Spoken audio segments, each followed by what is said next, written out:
Good morning. Ngasigi card ki message apita hi minarase ko. Ngasi thangju suwe thangju se thangju ki togadaba mayam ama hai ta hanagi tobi mayam continue tobiu ko. Imong cleansing tobo ko pa mama.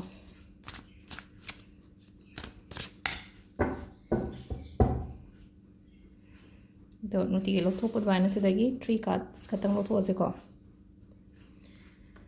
Bagi se khan gera ani suba se khan gera natraga ahum suba se khan gera hai bado 1 2 3 ko sigi kari message lake hai bado yengminarase ko ado thangjan hai ko thangja se dang sai gi hai ding sai aina keno gumba long mai thado ka hai se hai negativity ke ka remove tong na bane bado long ga karpur ga ko karpur do karam ba karpur no hai halak pe yaw ko gonda ado sigi ai ula ke dum sai taro ko sigi karpur sine ko lai katpagi tongana thokpani ko sida hai se sigi masak se yong ko masak se smai to bone ko sigi karpur sine siga longa mai thabi ba koi paisa gi blockages kumba leraga di ko hai di sisina hai di tamna mateng pangani ko hai di remove to boda hai tar blockages leba matam da ko adu ngasai gi hai di thum nung kari krasin na ba imung sing dok po to adu di hana loin to bira mani ko adu karpur gi karamba karpur non hai phi kher hoba da hapadura keno phi da hapadura natte ko sise duk thaba gi tongana lai khuramba gi thokpani ko sise masak se lere sida ahamba khanbangai ko ahamba khanbangai gi oina haragadi yetnaraga leba thabakumba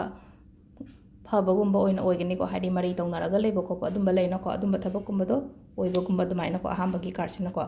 ani subase mina ngangba lawgono ko mina ngangba su lawgono duga hadi nabaini gi marakta hai tar ko mi ani gi marakta amana chak toraga hadi khana hanba ko adumaina oigani ko aduna hadi sida mina mana atu tame mana da tame dana khanbi da ba hai tar ko sise aduga ahum subagi sinna ko ithanda lei ba hai tar ma panthoning da ba khoning da ba dumaina gumba leraga di tho khatang hadi ithanda thamjalaga imung da leigano ba thawai nuai tre khotre na ko aduduna hai tar ko aduduna amu hena nuai ta bo ka na thokpi ba ma darkar roi ko sina card ki message lere ko timing afaba ko timing afaba se ev ki pung 3 ka minute 33 dena 9 ka minute 38 bhawum lere 38 ka minute 10 dagina nundin gi pung 3 ka minute 9 bhawum lere adugi matungda 3 ka minute 19 daina 3 ka minute 9 bhawum lere ade matungda mu nungdangi 3 ka minute 50 daina ahingi pung 12 ga minute 50 ma thoi bhawum lere ko do set ka da machu black and purple ko hadi mekhet machu amuba gumba se pbi ngasi gi numit se ko ado saturday se eno mang do so haigre ko hadi acha thau gumba leiganu ko saturday thau lebe ade thum lebe ade ko hadi khoi imungi oina lebe matam da thau na jingba pon ngai sem ta lebe kok dei na ba thau phau lebi ganu ba ado sigi mayam se hapetang follow to bio ko aina hai mayam se hadi changes adum la kani life ta ko changes adum hadi iru jabada thum ha pa khot pa ka hai se hadi aingonda ngasai gi ite daw yadre ka ha pem yawn ko ya khalakani badum mayam do hadi phata bodo chakhraga di hadi negative to remove to broga di hadi ngasai gi ado sol che na normal sol bode han ko rock sol phangbre yong ko rock sol google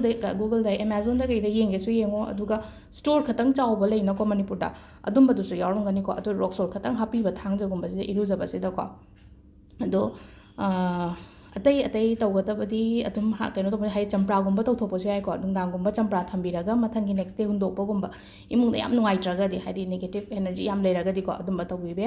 ado sil lere ngasi video se ma'am thank you